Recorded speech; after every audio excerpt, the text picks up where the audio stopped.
So building this deck and looking at all the different options, I had the most fun I have ever had building a deck in probably the last year, dude. Like, yo, this is crazy. The interaction, the explosivity of this deck is not. This is not a gimmick. It's pushed. I promise. So thanks for checking out the channel. I'm a little skeeves, as they say. Word on the street. And this deck is going to be worth your time. So give me just a second. I do have a sideboard for you best of 3 players that want to check that out. It's very, very good, and I'll come back to that. So what are we really trying to do? Well, we just got a critical mass of cards that can give our opponent a permanent. Iroh T Master is trying to do that. Shout out to boy Joe. Love you, dog. When he enters, you create a food token. Very cool, but it's this at the beginning of combat, have an opponent gain control of something that we have. If we do, we get a 1/1 ally creature token, put a counter on it for each permanent that they have that we used to own, right, that we've given them. The allies can get kind of big. That's not the important part, but it is an ally, which is very relevant actually for Great Divide Guide, but I'll come back to that in a second. This is very overwhelming when you have cards like Greed's Gambit. Greed's Gambit is going to be the main squeeze, the lemonade, the chickpeas of this deck, but give me 1 second to come back to that because I need you to imagine this play line, okay? I need you to imagine. Now, this card's very good. Harmless Offering is not a creature, so it can't get removed, so this can just do that. And then you have your Coveted Falcon, which I'm going to come back to. This is definitely Coveted Falcon's deck, but give me a second to give him in a moment. This is a little bit different. You can draw some cards for doing it, but you can also give multiple. You can sort of load it up with that disguise cost, right? And I do want you, when we look at Greed's Gambit, to just remember that we have Gogo chilling right here. So for X is 2, you can copy target activated ability 2 times. So if we have the enters the battlefield trigger from Greed's Gambit on the snack, and then you Gogo that. Now you would, to copy the enters, you would have to, spend a lot of mana on that same turn. But we're going to get to the leaves the battlefield part in a second. So if you've never seen this card before, you're drawing 3, you're gaining 6, you're creating 3 2/1 bats. Now the idea that this card is balanced is like at the beginning of your end step, you'd have to discard a card, lose 2, and sack a creature. So you're slowly going backwards. But we're going to give it to the opponent before that happens. So we're going to lay this turn 4. We're going to get that insane enters trigger. We're going to Iroh it over. Like, hey, what's up? You want some tea, boy? And now they have to discard a card, lose 2 life, and sack a creature. And if this enchantment leaves the battlefield, you can do this all the same turn. They have to discard 3, lose 6, and sack 3 creatures. You can set it up on turn 2 with your Felidar Cub, baby. Turn 2 Cub. Turn 3 Iroh. Turn 4 Greeds. All of that's happening, and you're feeling like a hot boy. The reason I like this over Get Lost is because you can lay this earlier and then, all on the same turn, pop that enchantment. So, right, we're destroying the enchantment that the opponent now controls. It's so good, guys. It's so powerful. You have your Gogo that can copy all of this stuff. It is backbreaking. This can win you the game right in and of itself.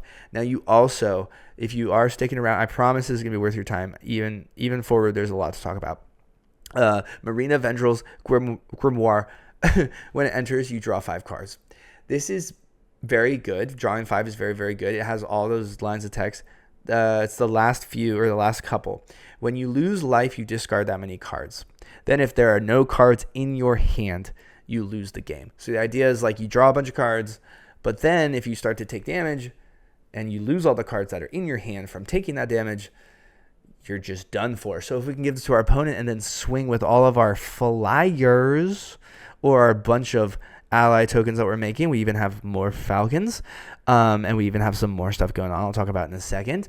If we can just do that little bit of damage, we win. It says you lose the game. Now there is one more card in our sideboard, which is the Demonic Pact, baby. Y'all were waiting for it. Where was it? Y'all were freaking out. This is really good. It's really good. It can be like the 5th copy of our Greed's Gambit. Greed's Gambit is more immediately backbreaking, as this is at the beginning of an upkeep. So it takes a while for all this value to really manifest. But it does have that you lose the game. So if you can get all those first clauses yourself and then hand this over, beautiful. You're living the dream, right? So great here. You have 2 Coveted Falcons in here, by the way, to make more of this happen if you do lean into the Demonic Pact angle as well. So just something to consider. So what we're really trying to just do is get these guys down, our early creatures, right? These guys are just going to help us cast all this stuff. And even though it's a whole bunch of colors, it's not a big deal. Iroh's going to maybe get removed at some point, but we likely just have another one.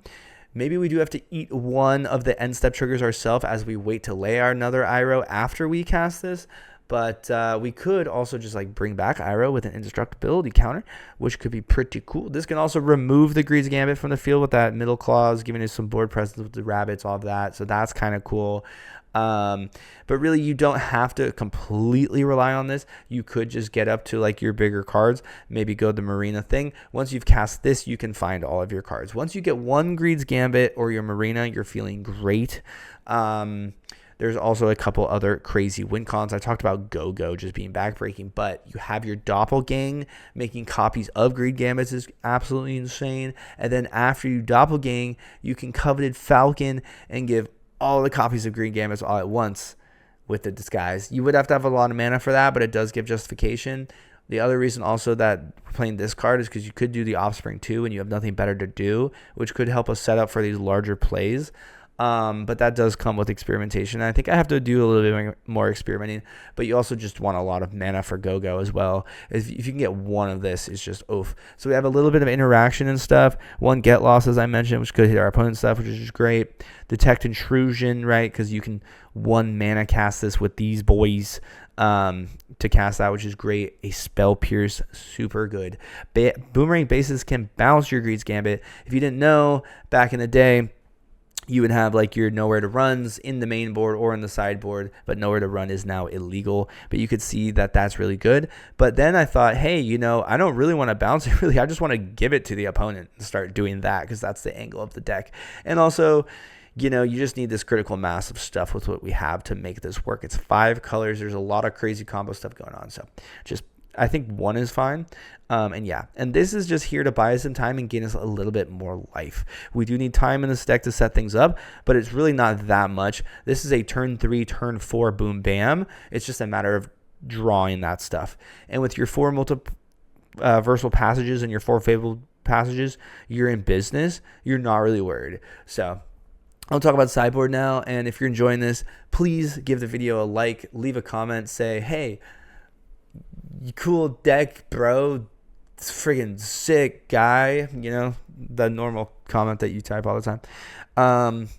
Spell Pierce is, I don't know what I'm talking about. Spell Pierce is in here because you just need that interaction to protect your Irohs, right? The counters and stuff are to protect your Irohs and funny business that could go awry. Death Marks are destroy target green or white creature. So in the right matchup, this could be good because we don't have just like hard removal. I thought, hey, why not? 2 Duresses, because again, anything that can stop our combo is sad. So this could really sort of get us information early in the game and taking out that big scary thing. Fire magic. We don't have huge toughness, guys. We do have 4 toughness on the Falcon and 4 toughness on the Gogo, which is kind of nice. So when you fire magic, you can sometimes keep those guys around, but Iroh will die, only being 2 toughness, but just a great card here. Obviously, 2 more get lost to complement the Felidar Cubs, and if they have a lot of creatures, enchantments, or playing walkers, did more Detect Intrusions, because sometimes this is just fabulous in the right matchup. 2 more Coveted Falcons, because sometimes maybe it's a longer, grindier game. You're going to need more effects of this. Maybe they hard target your Irohs every time you cast it. So some more copies of this. And the Demonic Pact that we talked about, which, can be awesome. You can lean into this. I also ran out of Mythics, so there's that. And Elspeth Storm Slayer, the plus the 0 here, allowing you to swing in and finish the game with your Marinas. Vendrell's Grimoire is something very serious to consider because all your creatures get flying. You also have just a bunch of bats and stuff, but as long as any of that, 2 bats connecting in that case is 6 damage. They're not going to have more than 6 cards in their hand, and they're going to lose the game, right? With the counter is what I'm saying, right? Because they're 2/1s to start with. Also, it's a removal card, so sometimes sideboarding the second copy of Elspeth is a really good move, and just plussing and just getting some board presence. It also makes your Doppelgang go crazy, as I hopefully said before. I kind of forgot what I said. I've re-recorded this intro a couple times because I wanted to do all of the cards justice. And I think I think the sideboard is very, very strong here for what we have, and also gives you some inspiration for the package. Check out the couple games. We didn't really get to show off the Marina here, but because the games just didn't go that long. We just greed Gambits, and we only have 2, and they scooped relatively early each time, right? It was very consistent. It's not a huge sample size. I've played off camera before, but it is really good. Really, really, really good deck. I promise you. I haven't been this excited in a long time. So thank you. Thank you so much for listening to my ramble. I hope you like the deck because it's sentimental to me at this point already. And let's go, baby. Iroh T Master. Shout out Joe, the boy, again. This is your deck. Love you, dog. And thank you to all the support, you guys. See you in the next one. Okay, let's get a quick little game. We got the Great Divide Guide in hand, which is lovely. It helps you cast pretty much everything. And this is the most important card to cast, and we have both. So very cool. I didn't even really care that we didn't have the white mana whatsoever, because this is sort of just buying us time. And, being that we can just go off to the races. Well, being that we can just lay a good 2-drop, which, off to the races to some people, who knows? No judgment here. So we did just get the Iroh. Wow, I'm just now processing. Okay, I should probably pay attention. Now, this card, gosh, there's so much I could say. It's such a good design. Ooh, we didn't get the mana. It's kind of lame. But, because Iroh does risk getting removed, but we could just get him down. There's also the Disguise Falcon, sort of set that up for later route, which is kind of cool. But I think you will just get Iroh down. And if we can just get a mana, now we could just give him the food, which is what we will do, because we get the ally. Boom, bam. Now we have an ally that can tap for a mana of any color, because this is, dude. So now we can cast our Greed's Gambit, and it's just like, dude, look at this text box. I mean, it takes a while to, you'll see. So, okay, you ready? So we're doing this with just 2 mana. We're Greed's Gambit. We're tapping because this guy can do that. Because of Homie, we draw 3 cards, we gain our life, we get our things. Now we're gonna go to combat. We can't unfortunately cast. Yeah, we can cast this. Okay, we're just gonna go to combat. Now we're gonna give them this. It's gonna be insane. We get an ally. Now you just Shaboomy and you Shabammy. We like this card for a few different reasons, but we're just going to pass that. That is backbreaking. They're going to have to, at the beginning of their end step, discard a card, lose 2 life, and sacrifice a creature. Okay? And then when it leaves the battlefield, they're going to have to discard fucking 3 cards, lose 6 and 3 creatures. So what you can do is you can just Season of the Burrow it right now.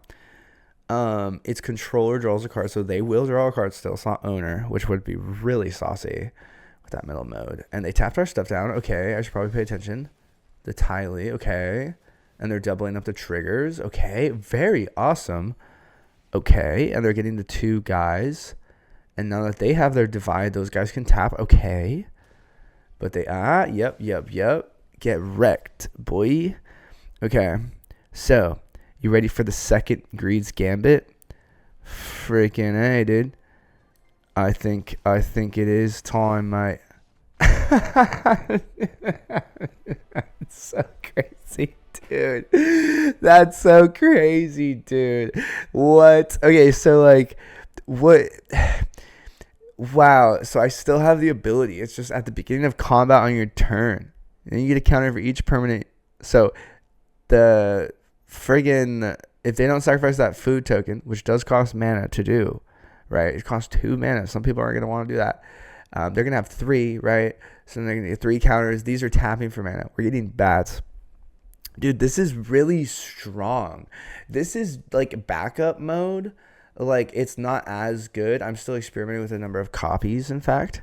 So we'll see. I haven't done the intro yet. But let's get into the next game. Okay, so game 2, that first game, it's nice when you start recording and the first game goes well. Sometimes you get some troll AFKs or whatever. Okay.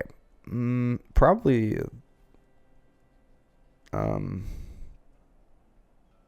yeah, sure. And I think you choose green here, tapped. So that you can get your Tender Wildguide down. Now, sometimes when stuff does go sour, we haven't quite set up yet. Maybe you can turn 4 Offspring this to really set you up to allow you to cast, like double cast next turn or something, for example. Or cast one of our more expensive cards, which we don't have that many, but there are some. And I hope I can show off the letter or the Marietta thing or whatever it's even called. The big blue thing that draws us cards. Also very backbreaking, being that we draw the 5 cards, then we give it to them. They have the downside of whenever they take damage, they discard. And if they lose all their cards in their hand, we win the game. So if we have a board of creatures, which we don't have that many, shabby babby boob. This is hard because this is our only way currently of giving them the stuff. You know what I mean? It's okay. We're gonna get rid of Falcon. I wanted to show off Falcon, but we will get our stuff. There's Iroh. It's an Iroh video. Falcon. This is the deck that Falcon has been waiting to be in, but unfortunately, it's not going to be showcasing itself as wonderfully as it probably wants. Now the question is actually, what color mana do we get? Let's get the blue. It seems like that makes sense. Why did I think that was going to be untapped? I'm so dumb, but it's okay. We're just going to lay the Iroh. I think we just do to give this, yeah. I don't see why we wouldn't really. I thought maybe they could take advantage of it. There are some sort of black mid-range decks that do take advantage sometimes here and there. But yeah, this game's not going nearly as great, right? So I'm trying to think. What's our route here? What's our realistic route? Don't really have that much immediate pressure besides getting rid of all our sauce, which sucks because we're a combo deck. And we basically just need to assemble the Titans. So, we could just start putting counters with this guy. We don't even need to really use him. Now this one, yeah, okay, when it enters. Same thing. Okay, so I can almost wait for them to try to level it up, right? Wait for them to waste their mana. That's pretty good, but not what we need. Okay. No, we're gonna cancel that. Or it has to. You may. Decline. Oh, so you have to pick one. Okay, sorry. That was kind of weird. Okay, let's just swing with this. Call it good. All right, so it makes you pick a permanent every time, which is kind of interesting. There are some implications there, like prowess, for example, or sorry, like manifold mouse, right? Or valiant, like whenever a creature becomes the target of an ability, even though you're not doing anything with the ability. I always find that kind of stuff kind of funny. Let's just put a counter. Okay. All right. There's the Greed's Gambit. Thank goodness we still have our guy, because we really need to cast this. So look at this. 3 cards. Boom, bam, bang. Nothing that gives it. But, okay. They only have 2 swamps. They're not going to like wipe the board or anything, right?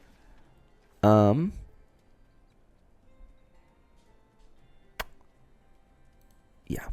So what I was thinking is there is the option of destroying it but you can see how backbreaking it is. This is what we want to give. But no, what we need to do is just simply get one of our various cards. Let's see. We only have one Iroh in here and one Falcon, to my knowledge.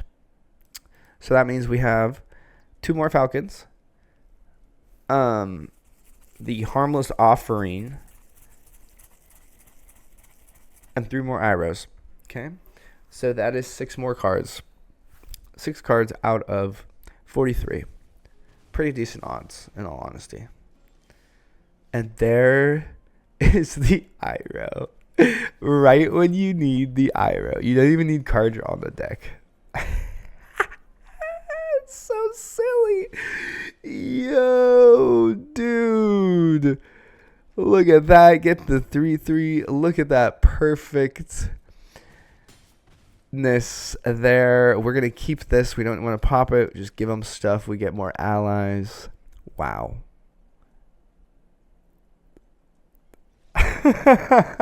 Dude, it's good. It's good. Yo, it's good. It's good. It's good. It's good. Okay. So we're going to call it here because, wow, one more game and then we hit the gold. So that's pretty cool. I haven't really sat down to play because I have to experiment.